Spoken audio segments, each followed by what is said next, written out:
अस्सलाम वालेकुम नाज़रीन, ऐसी और वीडियोस देखने के लिए हमारे YouTube channel Al Kabir TV HD को सब्सक्राइब जरूर करें और घंटी के बटन को दबाना ना भूलें ताकि हमारी वीडियो सबसे पहले आप तक पहुंच सके। शुक्रिया। शाला लगते ना हो जुदा वक्त कहीं दे भी अल्लाह डोले वक्त कहीं दे।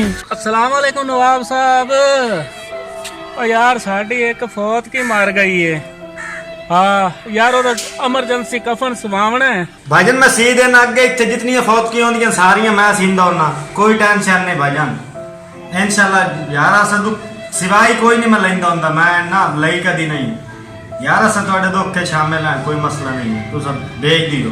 हाँ तो बच्चे मैं गलेंदा भी है तो ओदा नाप लैके ना तो कफन सी दियो। काज शाद दिन अच्छा उसे बंदे था। चलो ठीक हो गया। ठीक है हाँ मैं भाई हुणे गलेंदा पिया, बहुत जल्दी जरा है एमरजेंसी। ठीक है अल्लाह हाफिज। फिक्र ना करो। ठीक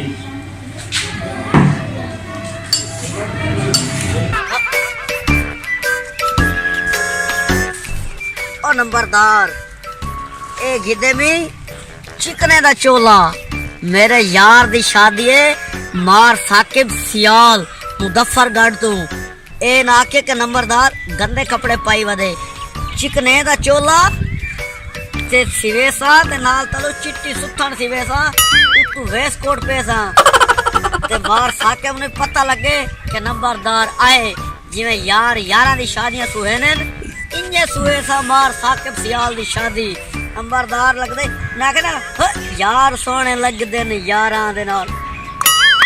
चल नंबरदार नवाब दर्जी को सोने कपड़े सींदे। अस्सलाम वालेकुम भाईजान। क्या हाल है जनाब? क्या हाल है छोटे मियां? ओ तू सिवावण आया? बिल्कुल मैं सिवावण आया। ओ चल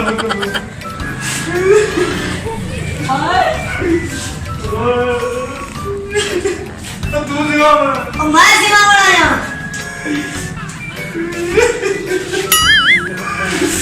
और कह रहे क्या थी ये? कोई नहीं कुछ नहीं होता, अल्लाह का हुक्म कोई नहीं करे।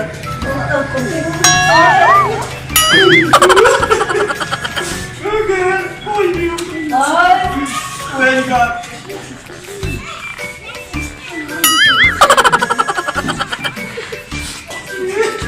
नाम खड़ी करूंगी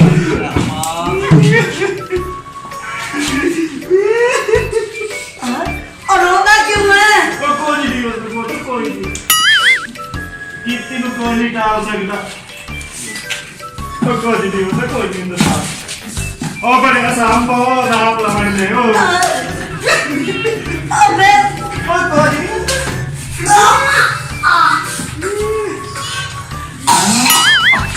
कोई नहीं होता। और यार तेरे पैसे इतना माफ मेरी यार बेवकूफ का ले लूं यार क्या फर्नी सीमना तुम्हारा? और बेवकूफ का क्या कदम मैं सूट सिमाना मेरे यार दी शादी है मां साकिब सियाल दी मुजफ्फरगढ़ वाले दी। हां आज मैं चिकना का चोला पर देख तो रही है बेवकूफ। ओ माया के तेरा चिट्टा चोला सीमना वाना ते अच्छा मैं बोल गया शायद बंदा कोई जड़ा ना मैनू आया फोन अच्छा उन्हां दा सीमना है का फन मैं के शायद ਤੁਹਾਡਾ सीमना है पिया।